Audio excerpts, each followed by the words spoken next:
Dagdagan ko lang yung sagot ni Attorney Jay, no? Wala naman akong subjudice, kaya pwede kong masagot yan.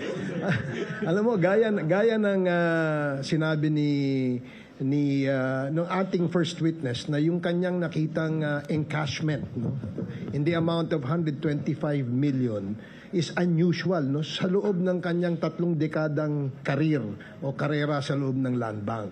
Unusual ito because normally, ang mga encashment sa kanila ay hindi naman umaabot ng ganito kalaki. No? Isa yan na dapat ma-emphasize natin. Pangalawa, unusual din, no?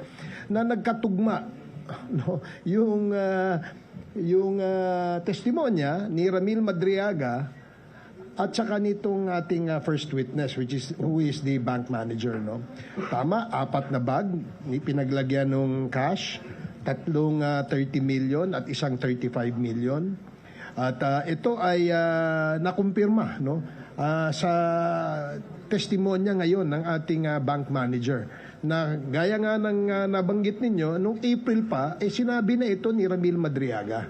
So again, no, there's a striking coincidence, perhaps we may call it, na merong ganitong klaseng information na naibahagi ang ating bank manager sa ngayon at ang naibahagi din ni Ramil Madriaga nung panahon ng April nung siya'y humarap sa Kongreso.